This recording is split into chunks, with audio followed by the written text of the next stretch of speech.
Very cool. Turn the live stream off. There we go. So, giving this a shot, this is Home Tech Video Edition. So, a little bit of behind the scenes. If you are, I'm not sure if anybody is in there yet, and it's really hard for me to tell or see. So, I guess I will just have to wait until. It's kind of like the way to do this. Don't tell anybody, and then do it. And then if anybody shows up, they'll make comments, and I should be able to see comments on Facebook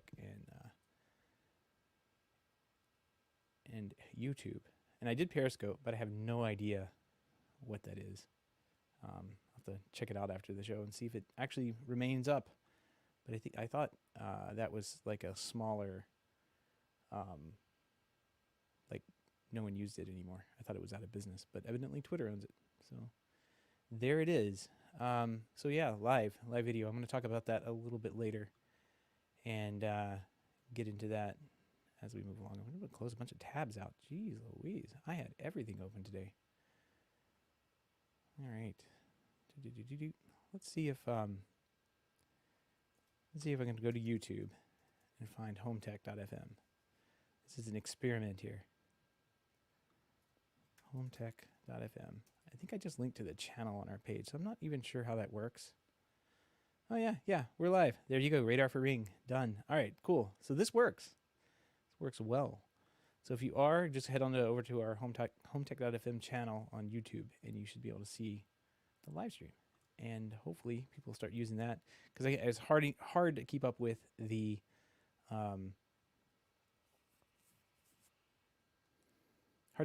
comments coming from Slack over there at the same time as going over all the show notes and everything. So I'm going to go ahead and get started after I mute my Mac. Why is this still on? Close that.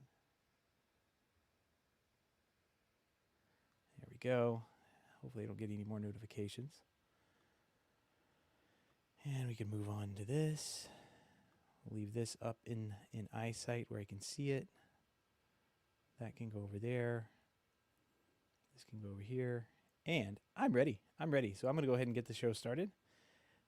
Maybe I can cut this down in YouTube and Facebook and all that stuff so you don't see the pre-show part, or maybe I can figure out how to do that a little bit better in the future, but a little behind-the-scenes magic here as you get from time to time, especially on live shows. We're doing this live, so this should be fun. Hopefully all goes well, and everything works the way I have planned it to work. I'm kind of moving a little push button thing around so I can get to it. But here we go.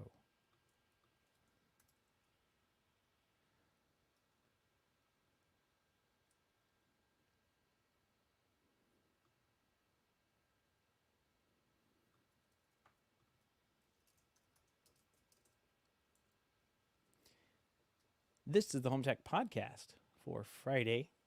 Oh, I'm going to mess it up already. Distracted by the chat over in Slack already. All right, here we go again. Here we go.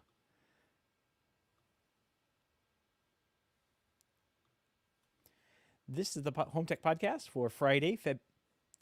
This is the Home Tech Podcast for Friday, February 26th from Sarasota, Florida. I'm Seth Johnson. Welcome to the Home Tech Podcast. Podcast all about home technology and home automation. This week we're going to dive right into our home tech headlines, but I have 3 big product announcements that came out this week. Want to cover those. Talk about a pretty good article from Stacy Higginbotham over there at the Internet of Things podcast. She wrote a pretty good article about IoT spam, which I have it's near and dear to my heart. And of course, we got a pick of the week this week. So, but first, something new to the show this week. Doing live streaming. So I'm going to try and see how this goes. I've, of course, got the podcast doing its thing and recording over there. But I'm also live streaming out to Facebook, Periscope, which is some kind of Twitter property. I'm not sure. And YouTube. So if you want to join the show, that's where I'm going to start directing people, is over to one of those, because you can it's actually easier to do all this. Believe it or not, it's easier than streaming the audio out, which wasn't working for a lot of people. So I'm going to try and keep that audio stuff going, but it's kind of a pain, honestly. But the video stuff, I can like literally click 3 check boxes and it goes out to 3 different places that I don't think we use very much on the show. So I'm going to start using this and seeing how we can do it. I've been practicing a couple of times this week on seeing what I can, how I can switch video and the best way to do that. And I think I've landed on a pretty good solution. I'm not sure. So we'll see how it goes. If there are any issues with it, we'll figure it out and fix it for next week. So best of luck. And with that, let's go ahead and jump into some home tech headlines.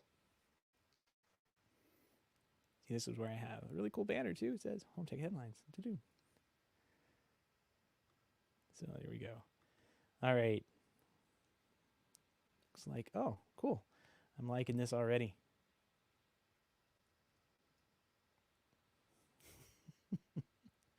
So we're finding all sorts of new little integrations. If you if you go over to YouTube though and you use the comments in YouTube, I can actually bring those comments into the show fairly easily. So if they're appropriate, I could bring them in. So that's the goal, is to kind of migrate to using one of those properties, unless I can figure out how to integrate Slack, and that would be kind of cool, I think. So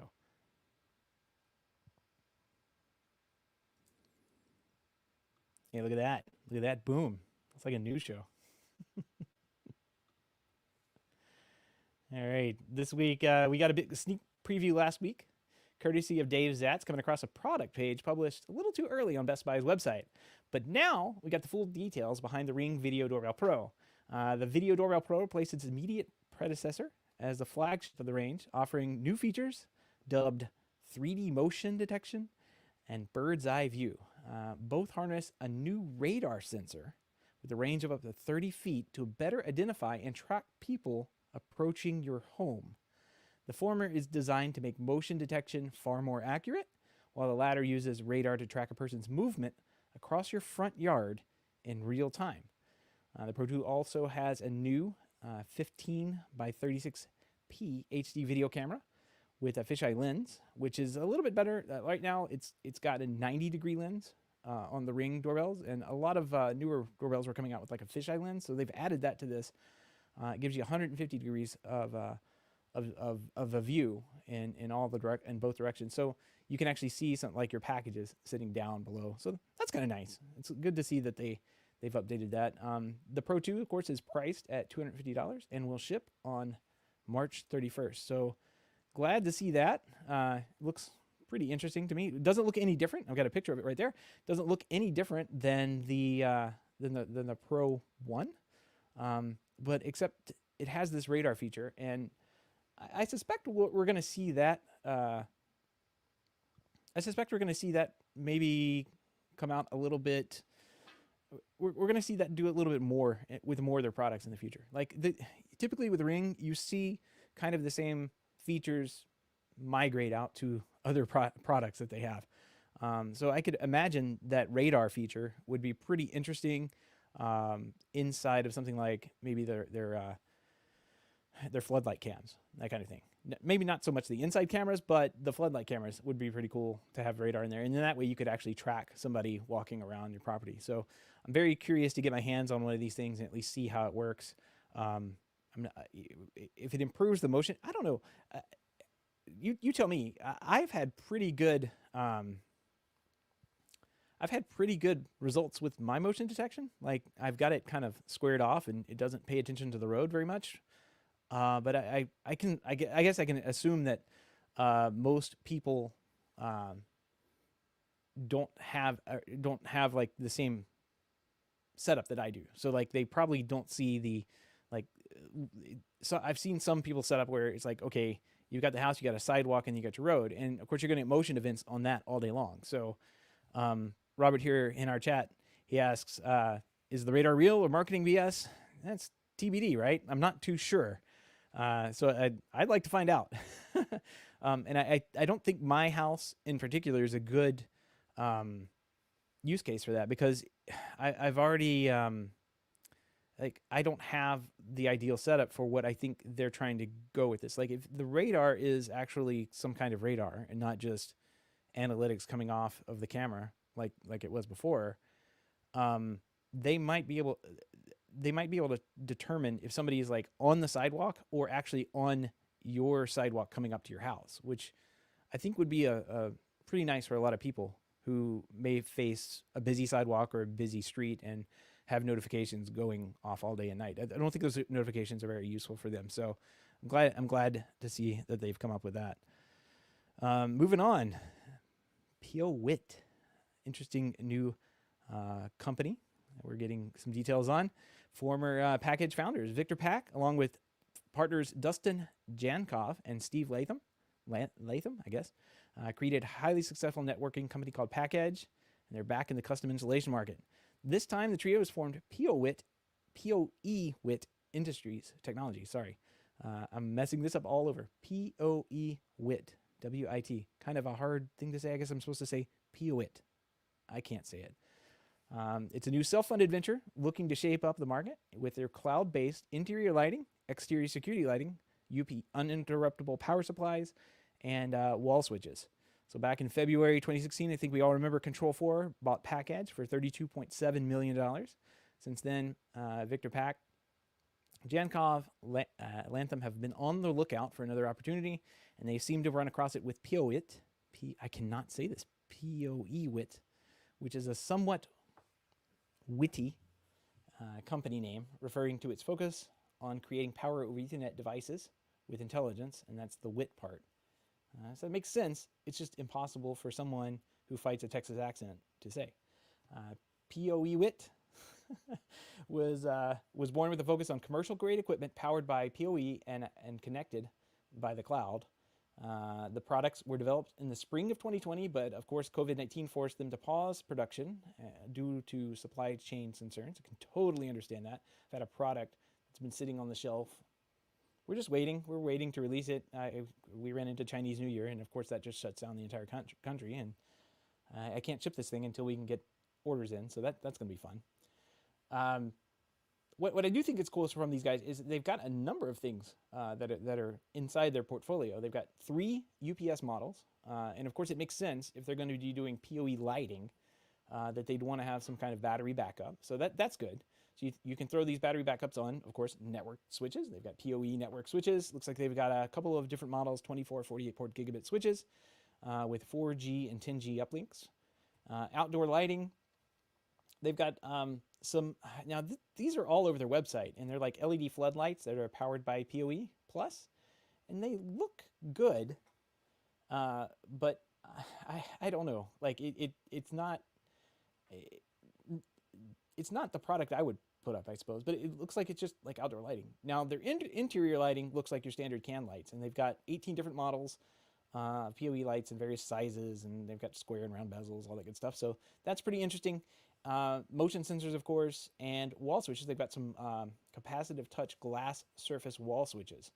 So this is a pretty interesting product that I mean, we've seen these types of things already, like starting out. I think there was a company, it was right up in St. Pete. I'm going to mess up the name, maybe LumaStream, that was out that did like DMX controlled LED lighting, and basically they put in like it could all be low voltage wired.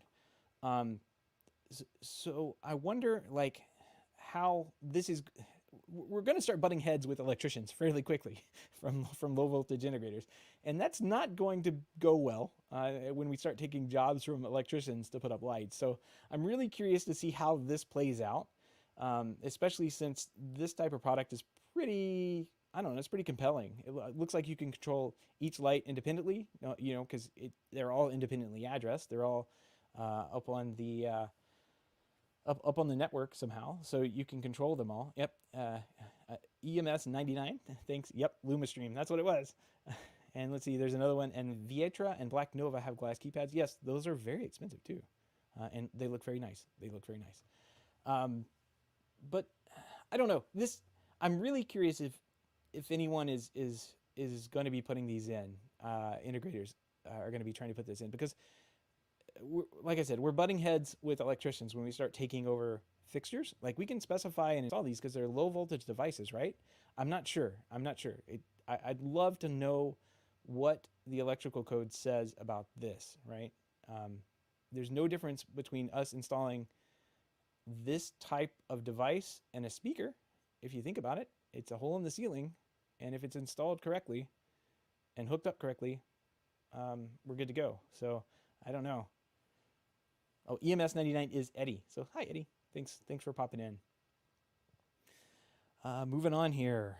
Let's take a look. See what else we got. Oh, Spotify Hi-Fi. This caused some disruption in the office today, with people cheering and celebrating. I'm not sure how this is going to go over. So beginning later this year,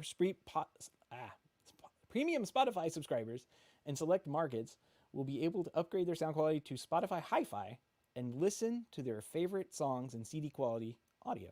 So that's so CD quality is 16-bit 44 kilohertz at roughly 1.4 megabits per second on the bit rate, which is great. It sounds good. Everybody loves CD quality, if you can remember that. And Spotify's joining like services like Deezer and Tidal that are already offering CD quality streaming, but Tidal has a master's option which gets way up there. It goes up to like 24-bit 192, gets you up in that 9.2 megabits per second range. So you've got Amazon Music HD, which also offers an 850 kilobits and per second for their HD service, and as high as 3.7 megabits for their Ultra HD. Apple, oddly enough, only 256 kilobits per second. So kind of all over the place here. My big question is like, does this matter at all? Like, is this something that, I mean, do people, I guess there are some people who care about better audio and better quality music, but for the most part, if you're getting 256, the MP3 algorithms are really good, whether we want to admit to it or not. Yeah, it'd be better to go up to something higher bit rate, but like for most people, I don't think they're going to care. I don't think most people are going to say, "Oh, I've got the Spotify Hi-Fi." Maybe it just comes along with the premium service they're already paying for. I don't know, but I don't know. This is one of those things that I've never really cared about too much. I guess you can probably tell that. The audio stuff, like if it made noise and sounded good and didn't like rattle around, I was happy with it. Certainly, I can tell a difference between good audio and bad audio, and I think I don't think that's like hard to do. I think if you sat somebody in front of a great pair of speakers powered correctly with a great source, it's going to sound great every time. But it's not going to change fundamentally how people listen to their music. And Gavin Campbell jumps in. It makes the point I'm trying to make so eloquently. Hi-Fi will make the music on my Echo devices sound so much better. Yes, that's exactly what I was thinking. I don't know. Most people are going to listen to Spotify on their headphones. Maybe they have some decent headphones. Maybe they've got some decent things that they can, decent speakers they can listen to with a decent amp behind it. But I don't know. I just don't know that this matters to too many people out there. Didn't matter too much to me. So I'm gonna go ahead and move on from that one. So this is a great article that Stacy Higginbotham, I ran across this published the other day, and I did put this over in our channel. I put this out maybe over in the HomeTech Live. I don't know. Let's see if I can paste it in there again. Oh wait, I can paste this to everyone who is watching on YouTube and everything. Let's see. There we go. Magic of technology. This article that called "Alexa, Stop Spamming Me."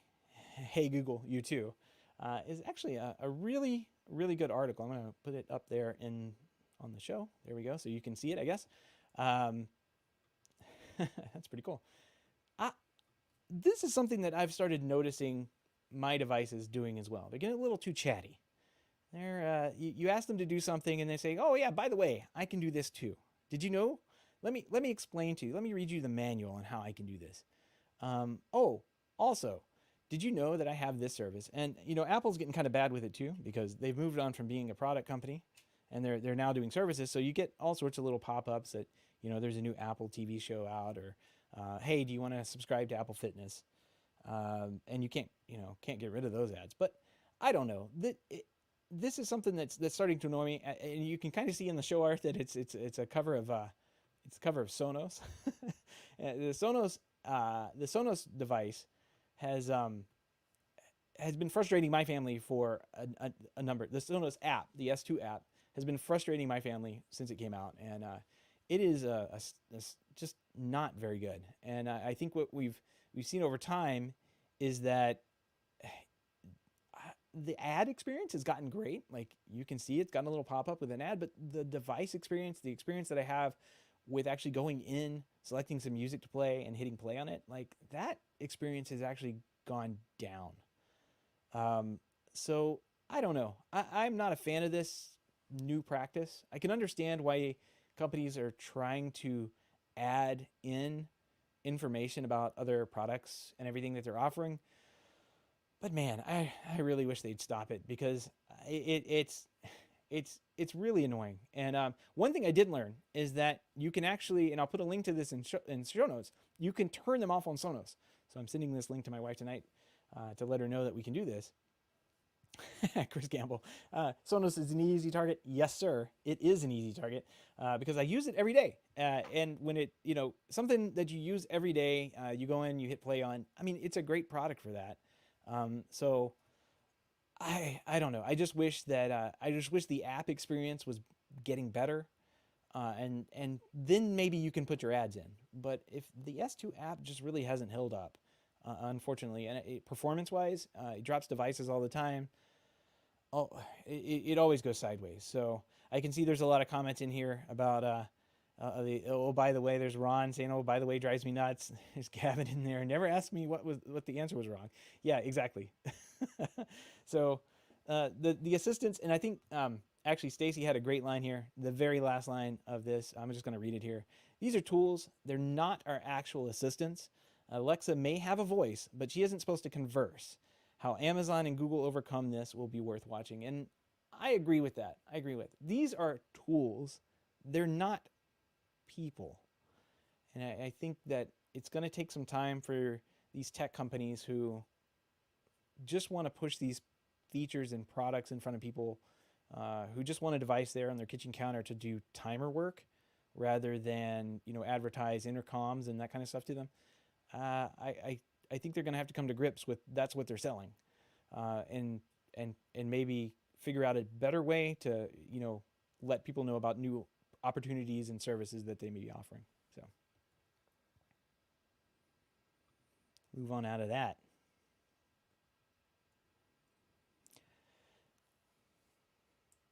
This is hard to do. I got to switch a bunch of stuff here. Let's take a look at this. There we go. All the links and topics we've discussed tonight can be found on our show notes at HomeTech.fm/340. While you're there, don't forget to join us. Don't forget to check out how you can join us live in the chat room starting on Wednesday, sometime between 7 and 7:30 p.m. Eastern. Going to see how that goes. Now, question I have for everyone, and please provide some feedback over at feedback@HomeTech Podcast, or you can go to HomeTech.fm/feedback and fill out the online form there. Let me know if 7 o'clock is good for you or not. I'm seeing Chris in the show tonight. He's an outlier, I think. I don't think anybody stays up that late in the UK. So I'd like to start bringing those guys in. If 7 p.m. Eastern isn't a good time, like if I can move it to like 4 p.m. Eastern and do the same thing, I'd love to do that and see if I can hit a quick 30-minute show starting at 4 p.m. So give me some feedback. Let me know what's a good time for a show. If you just listen to the podcast, that's not going to change. The podcast will get edited down and shipped out, and you'll be able to listen to it on demand anytime you want to. And of course, I guess that goes to the recordings that are on YouTube and everything. If you want to watch my silly faces on YouTube, then you can head on over to YouTube, HomeTech.fm, and click the little YouTube logo, and that'll get you there. So check that out. I do have a pick of the week this week. Let's see if we can get this up and going. Now, this as a space maneuver nerd, where the spacecraft will jettison the entry. This is the Perseverance rover descent and touchdown on Mars. I'm gonna go ahead and skip to the good parts where sorry, I went a little bit too far. But they've got the parachute. Now the parachute was amazing in and of itself. The parachute had encoded on it a 10-bit message all the way around It took about 6 hours for the internet to figure out that there was an encoded message on the parachute. So that was really cool to see that happen. Uh, you can see here in the video that it's just dropping away. And man, this is kind of this is one of my favorite things that I've seen in a long time. As it gets closer, the rockets start firing on this thing, and you can see the dust on Mars. Like, this is on another planet. The the automation, the engineering, everything behind this is so cool. Here we are. You see the dust just blowing away right there as the rover gets descended down on a sky crane. Like, they just dropped this rover with like a winch, and once it got confirmation that it had touched down, whoop, it goes away. Beautiful. The little rocket ship that was holding it just kind of flies away. Absolutely beautiful. I am such a fan of this, and man, that was really cool just to watch again. So that is the pick of the week. As far as it being like home automation related or automation related, it's not home automation, but there's definitely a lot of automation involved in that. So check that out. I'll put a link to the NASA video in the show notes on that one. If you have any feedback, questions, comments, picks of the week, or great ideas for the show, give us a shout. Our email address is feedback@HomeTech.fm, or you can visit HomeTech.fm/feedback and fill out that online form. I do want to, there's the support. There it is. I do want to thank our patrons tonight. If you are able to support the show, let's see. Yeah, we want to give a big thank you. I want to give a big thank you.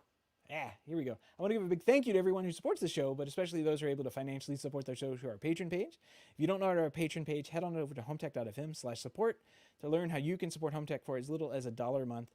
Any pledge over $5 a month gets you a big shout out on the show, but every pledge gets you an invite to our private Slack chat, The Hub, where you and other supporters of the show can gather every day for conversations about home technology. And we did actually have, Greg Runyard came through with a $5 pledge. Greg, thank you so much. It's awesome. Seeing that come through actually inspired me to just push the button and go live on this thing tonight. So I'm excited about that.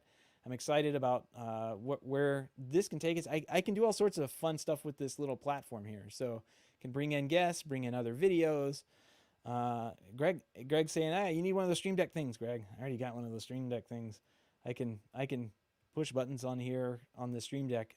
Unfortunately, it doesn't really integrate very well with the platform. I had to do a bunch of tinkering. I'm actually running a couple of hacks within Chrome to make this happen, and also capturing some screen screen grabs and all sorts of stuff. There's all sorts. There's 3 other programs running in the background just to make sure Stream Deck will actually switch the video back and forth, which is pretty wild. So with that said, I guess go ahead and wrap the show up tonight. Thanks everybody for jumping in the live chat tonight. Really do appreciate it. Thanks for entertaining me so much in the YouTube video, and I'm curious to see how this does. We have a couple people watching, and I'm okay with that. We're all friends here, and I really do appreciate you guys jumping in and being easy on me tonight. Because this was a little nerve-wracking to get started. I will say I'm doing a lot of this for work too. So if you are interested in Ruckus, I'll be doing a Ruckus training tomorrow. If you're in the live chat, that really helps you. If you're watching the show live, it does not help you. So head on over to blackwiredesigns.com. Right on the front page, there's a banner where you can register for that training. So a lot of this is kind of for work, but I'm also using it for play. So hopefully I'll be able to do some fun stuff in the Blackwire presentations later on, using things like Ron mentioned this OBS. There's a ton of different things that exist now that did not exist a couple of years ago when it came to live streaming, and it makes it a lot easier than it was. So yeah, Greg, the bed sheet. So the background is not my favorite. I've done the green screen thing. I don't like it. So I went for a green curtain, or not gray curtain. I like gray. So I've got a gray background on order. It's coming in, but it'll be a little while before that gets here. So, yeah, if you need this bed sheet, I can ship it to you. It's very nice. It's actually soft. It's probably a queen size bed sheet. I don't know. It's actually for photography or whatever, but it just looks like a gray bed sheet to me. So I'll have a nice little background that's stretchy and stuff, and I can throw it back there. But yeah, that's kind of where that went. But thanks everybody. Thanks for listening, and we'll see you next week.